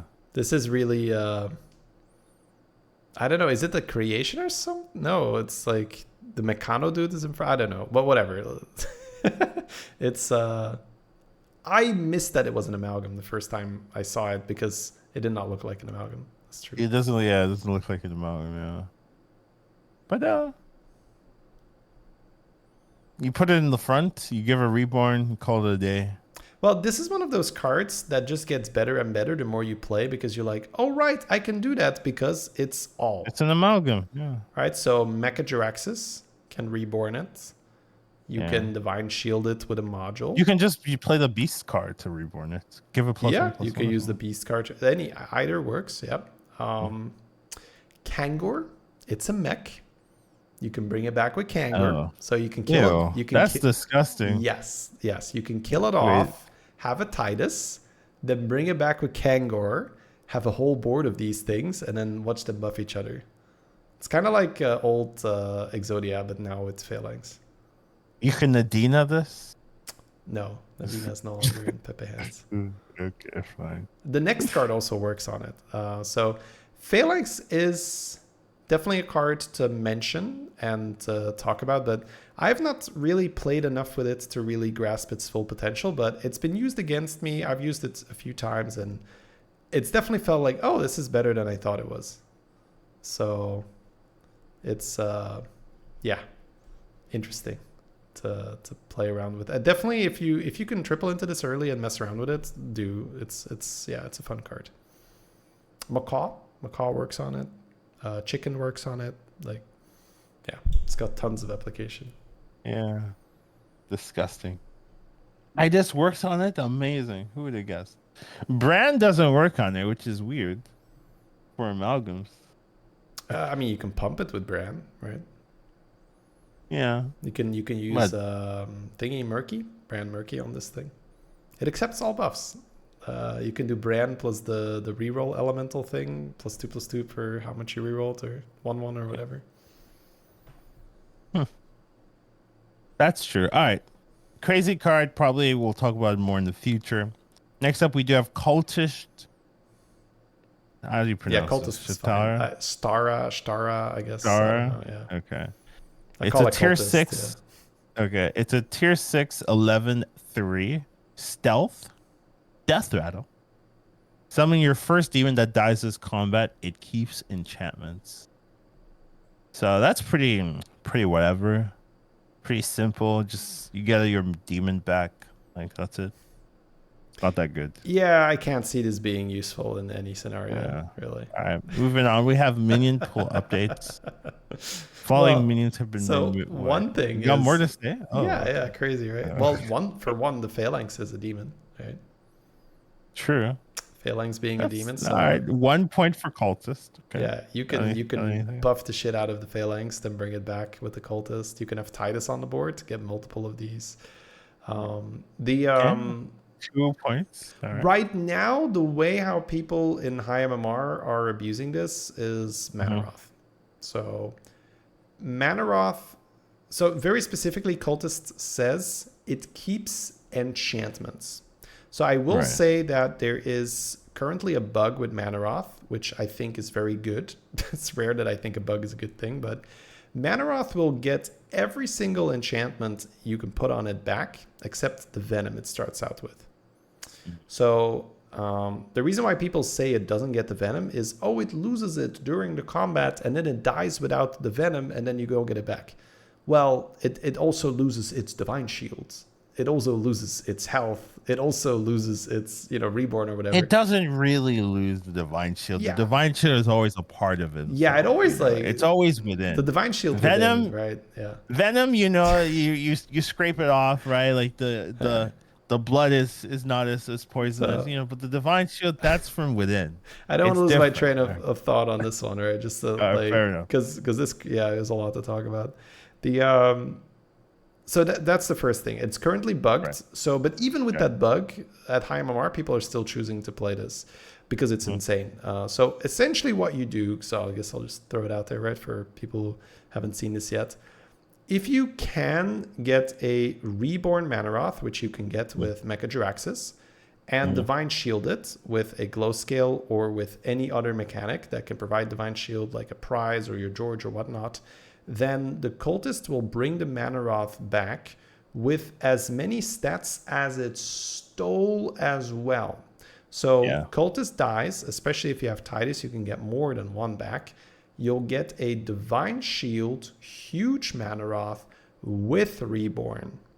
And The real kicker will still have real Venom. kicker is the Reborn will have the poison. The Reborn will still have the Venom. So even if everything else fails, you'll still have the Venom. Now, I will say that there is already a counter meta to this by running Bramble Witch. Bramble Witch will nerf the minion to a 3/3, which is also an enchantment. So it'll come back. But this as is not a 3/3. counter meta. This is just Bramblewit's a good card, and we're playing it anyways. And it just happens to be really good into this matchup. It's not like, oh my god, I wasn't playing Bramblewitch before. No, it is like that. Honestly, really? Bramble Witch is one of the weaker scam cards, I'd say. Usually, if I can choose, I'll definitely take Base Skill over it. I'll take Leroy over it. Well, okay. I mean, come on. Like, okay. It's like 5-drop. No, Murgle. I'll take Murgle over it. So, but I mean, yeah. So specifically when people are running like a huge Urzel, you'll want Bramble Witch for sure. Okay. Now the problem with Manaroth is, I mean, it still comes back with Reborn Venom. So you've just ruined their whole game plan, and it still goes one for one. That's the nasty thing, right? It's still Reborns, it's still Venoms, it still comes back with Reborn. It's still, so even when you do everything right, you're not guaranteed to win if the rest of their board is like also good with Murgles and stuff. Well, and Bramblewitch won't always hit the Now the key a lot part of the time they would only have the one taunt, because the Cultist is a bit awkward. Let's say you have 3 or 4 big taunts. There's a very good chance that like the Cultist just attacks and summons nothing. Unless like all of your taunts are demons, but then you risk not summoning the Manaroth. Not summoning the Manaroth. Yeah. I see what you're so it's a bit weird. I definitely had to get it right, where sometimes I opted for the one taunt. Sometimes I opted for Coiler in front of Cultist, just to delay the Cultist attack so long that the Death Rattles would attack first. Because the Cultist has stealth. You do have that going for it. Yeah. Which can be a little bit of a downside if you're running Titus. Because let's say you have the one taunt of Manaroth. You don't really care if the Cultist has stealth, right? Your taunt dies anyway, and then the thing can die. But because it has stealth, they will hit your Titus before they'll hit into the Cultist. So you kind of need to run the Stealth Naga at the same time to stealth your Titus. But that, I think, is the pinnacle of this kind of scam. You have one demon that is insane, right? So your Manaroth. And then your backline is Stealth Titus with 2 Cultists.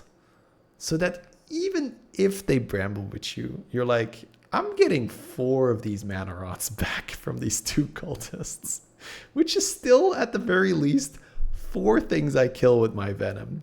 And however many other things I do, right? Because my Divine Shield Reborn Manaroths can also hit your Leroy, they can hit your Murgle. Like, yeah, so I think that is going to be the peak scam that you run with this. You have Titus, but with stealth.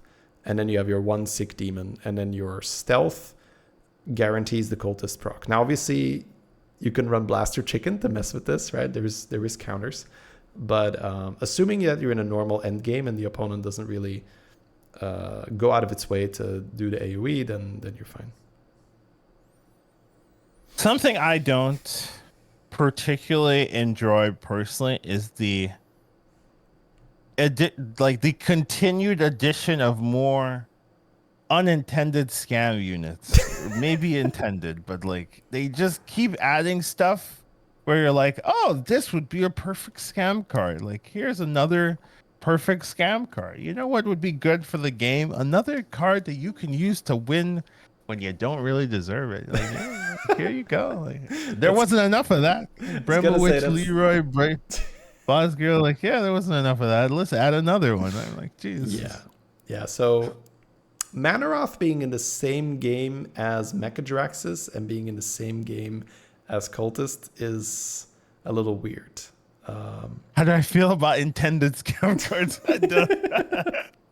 I don't have an opinion. I think the the thing with the thing with the cultist is I can see the thought process being like, okay, demons suck. Demons need help. Yeah, Yeah, demons suck. What I can we hear do? you. Demons have a big taunt and people are Leroying it. Okay, what if we make that a good thing? I can see them thinking, right? Like, what's the problem? All right, their big taunt is getting Leroyed. What if we make them like that? It's like, yeah, they Leroyed my big taunt. Get wrecked. I'm getting it back ×2, baby. Yeah, that's. I think that's where the thought process was at. Like, what if we make it a good thing? But being the obnoxious players that we are, we're like, everything is Venom, right? So like, we use the cultist to bring back the Venom. We use the cultist to bring back like basically anything but what they intended. Right? It's like, are you guys playing demons now? Like, nah, not really. They died a Murgle. So demons suck. They died a cultist scam. It's like, it's like, you're not gonna play demons when people are running around here with Manaroth cultist. Why would I ever play demons?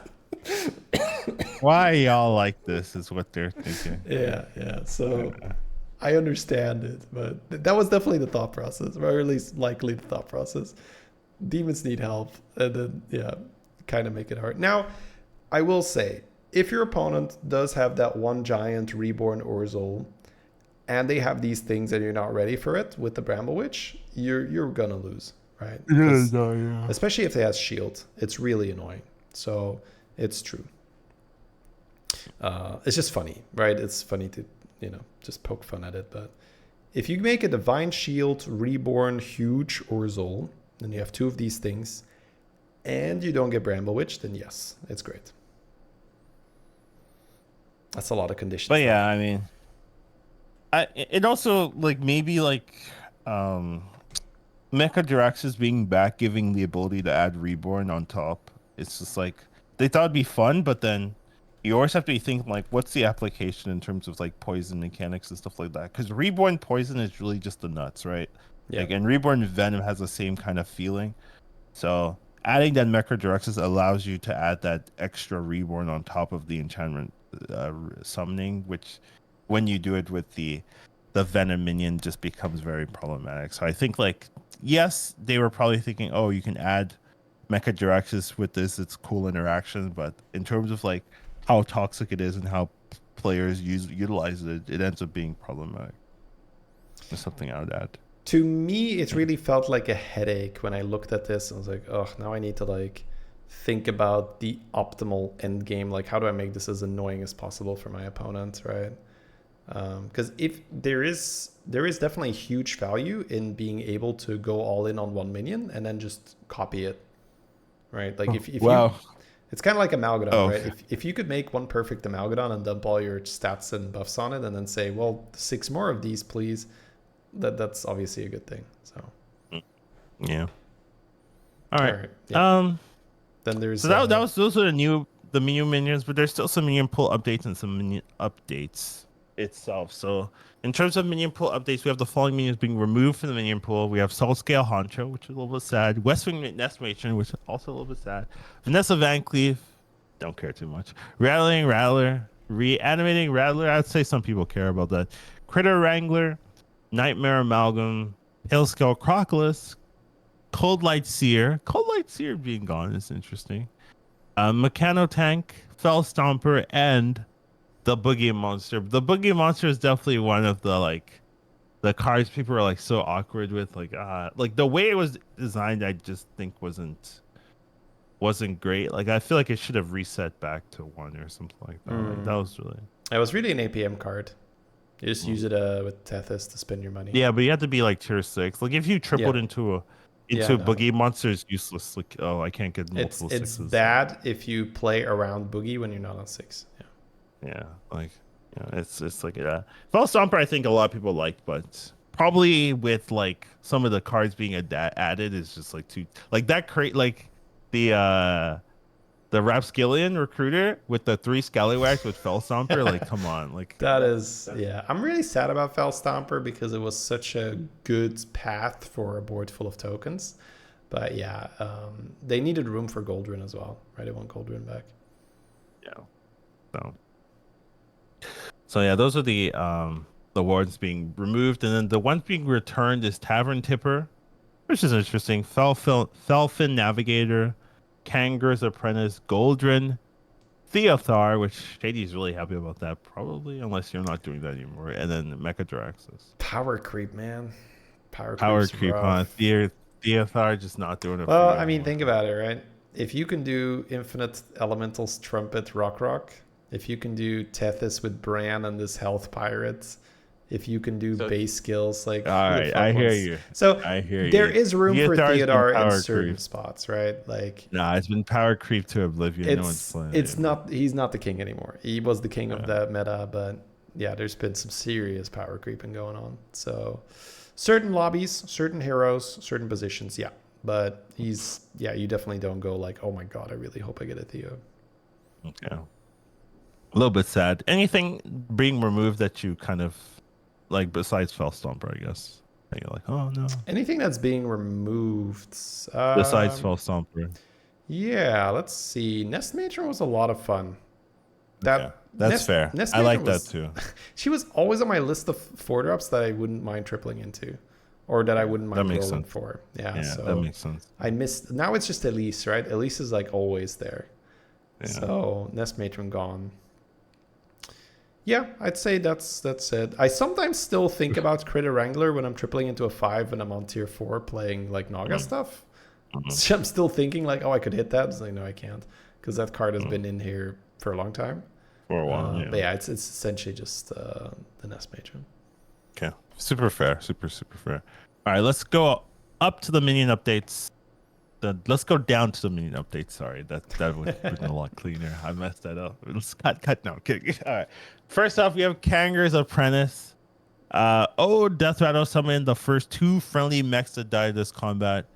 And now it's Death Rattle summon your first 2 mechs that died this combat. And when you're reading this, you might be thinking, that doesn't sound any different. That's because it isn't. It's just a text-only update, so we don't really care. But Kangaroo Apprentice back, which with some Phalans and stuff like that is pretty crazy. So, yeah.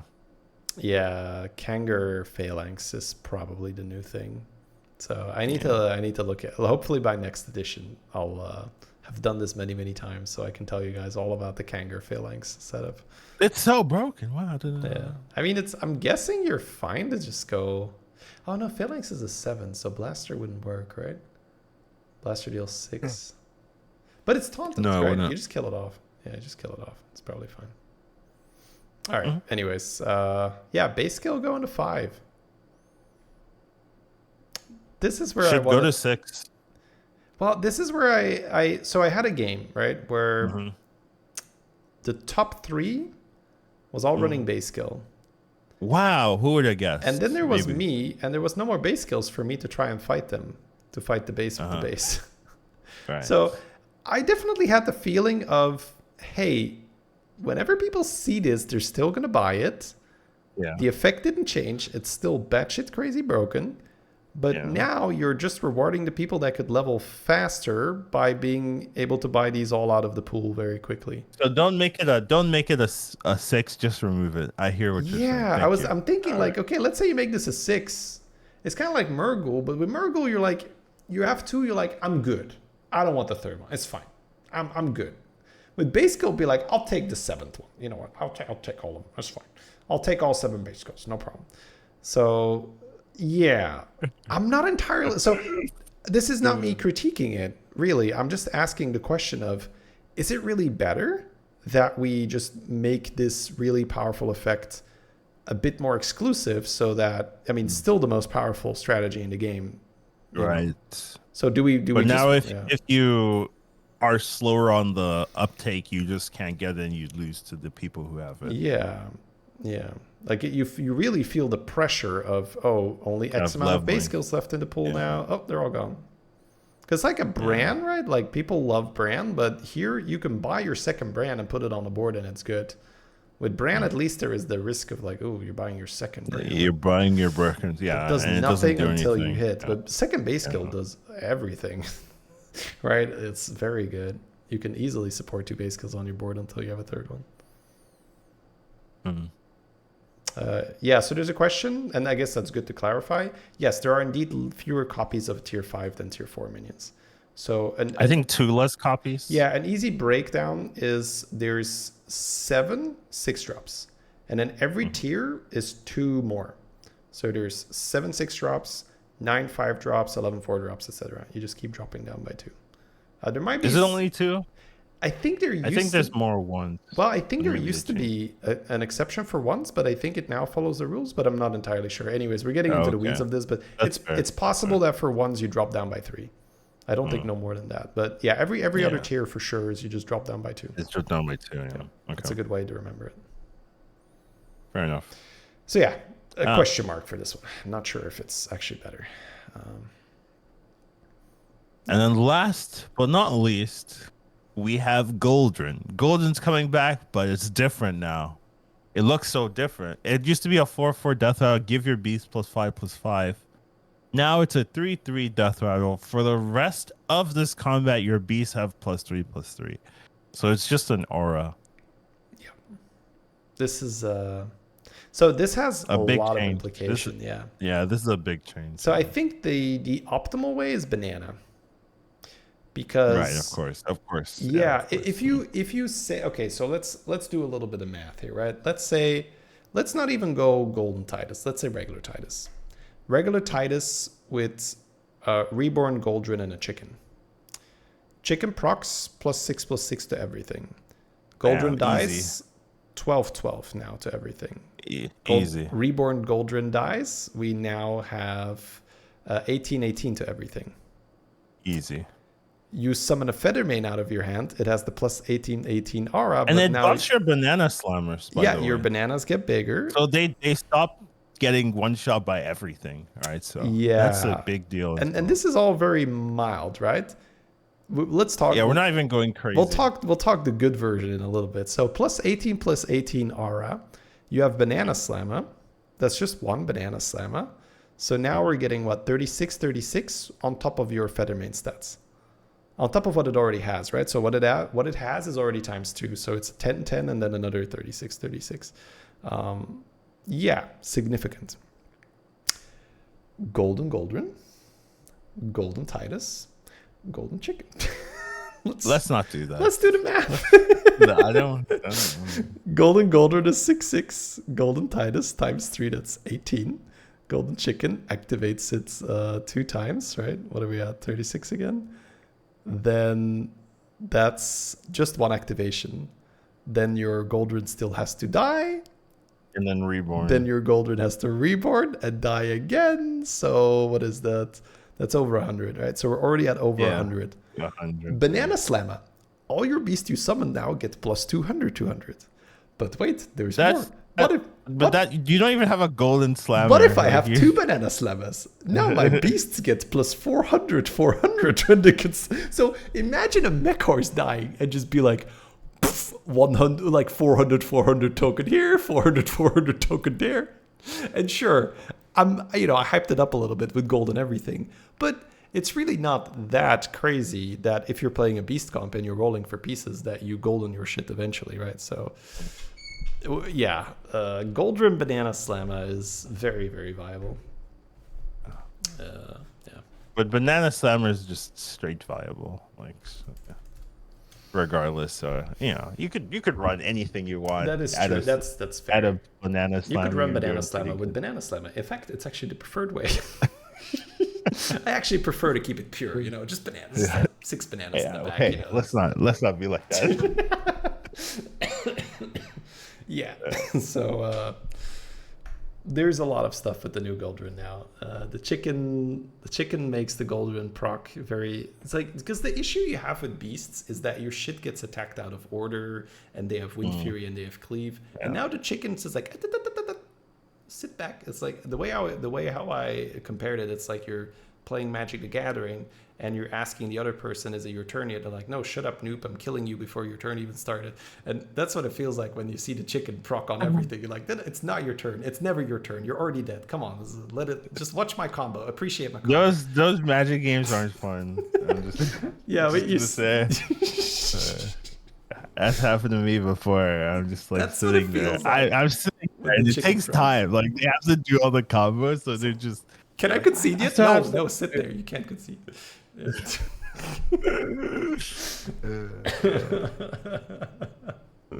All right. Anyways, but yeah, that's quite an that's quite an addition. But it was a good, it's a fun patch. There's mid game patch. There's lots in here.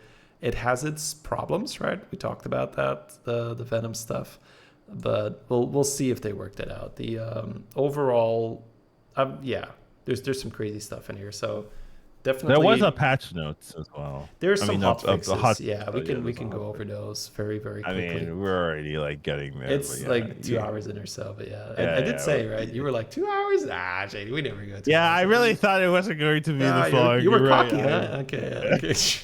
I always get punished for any sense That's of true. cockiness. It's like, All right, but these don't take too long. Essentially, guys, the hot fixes, it's more. We've removed Anti-Gravity, Might of Khazgarath, Fortitude of Khazgarath, Wisdom of Ulduar, and Summoning of Champions. So these are no longer in the Omni pool, which is quite big for Summoning of Champions, because we did talk about that one just having some core issues that were difficult to resolve. So it's actually really cool that they said, okay, we're just not going to run that anymore. Then there's fewer appearances for Shackles of the Primus overall, which I like, because that's the one that sold your whole board. And that one really didn't feel like you were playing Battlegrounds at all. And then there's some other ones, but these were already reduced for high MMR. Hourglass, Big League, Little League, and Blood of Sargeras, all fairly unpopular anomalies, at least for the circles I frequent. Most people don't like them. Then there's one more change that's relevant here. For Shackles, they now don't. Is that here? I don't know. Anyways, there's yeah, it is. It's in there. There's Shackles. There's a ton of minions. There's a ton of heroes. Yeah. So Phelan, AFK, Lich, there was Rukara, the one I know is Yasharash, which is really frustrating to fight because Yashraj is in there. Yasharash, you summon a minion in combat, and then it pops in your hand. So it's like the Yasharash always gets an extra minion. It gets a double dip. He gets it during the fight and then the next fight too. So that was really annoying. Let's see. There's a lot of these that just didn't make sense. Like Phelan makes no sense. You get to like pick your 2-drop, your 4-drop, and your 6-drop, and you get to play them on time. It's like there's so many heroes that didn't make sense. So most of them were too weak, but Yashraj was too strong. Ozumat was also too strong, right? You get to keep your token or your buddy or whatever. All right. So, anyways, these are there's we're not going to go over everything, guys, but there are a lot of, I guess, making sense changes to anomalies where like this hero doesn't make sense here. Let's just remove it. That doesn't mean it's going to have perfect balance, but it's better balance, right? There's a lot of stuff that didn't make sense that they removed. So yeah, we no longer get to play Phelan in Shackles. Can you still get these heroes with Sir Finley? Generally speaking, no. Maybe it'll be bugged or this or that, but generally speaking, that also gets turned off. Yeah, because there's like Voon Finley, for instance, in prize lobbies. That would be disgusting. So yeah, generally speaking, those are also turned off. All right. Oh yeah, Elemental of Surprise banned from Golden Arena. That also makes sense. Because Elemental of Surprise is made for triples, and Golden Arena, obviously, you're not tripling. Cool. I think that's it for me, Collins. I think probably said my piece on this patch. Yeah. I agree with that. You did say your piece. Yeah. You hate everything. I'm just waiting for you to play a little bit more, right, Collins? So that we can have a bit more, like banter of the... the one experience versus the other experience, but it's fine. I don't want to give you shit for it. You're having a good time doing other stuff. Don't worry about it. Yeah, we'll see. It's always a chance. But yeah, that's what we have for today. Thank you guys for joining us. Definitely a longer episode, but that's because the patch is long. It's not our fault, And you can definitely find us wherever you like. Hearthstone YouTube, Twitter, Twitch as well. Got any final words? Anything you want to say to the audience as we leave? We never really do that, anything like that. Yeah, but I mean, the stuff that's on my mind, it would take another 20 minutes, so probably no. It's like thank you guys for joining us. I really appreciate it. Really I'm appreciate you I'm not having good us at here. those. It's great. I'm It's very great to have you guys come back and enjoy the content. Really love, the community vibe we have here. So just thank you all for just being here, supporting us, and sticking with us throughout the years, and that kind of thing. That's what I'm looking for. It has been a while. Yeah, I'm a very practical person. I'm not good at those things. So Fuck that's... you all! I hear you. You can hear. You can hear well, that. one extreme to another, but no. But that's why there's good synergy, Collins, right? You're a lot better at those things. So. Yeah, it is appreciated. Thank you all for listening. It's been 113, right? Yeah, it's quite some episodes. It's been a fun ride. Have a good one, Sounds everyone. good. See you next time. Yeah. Take care.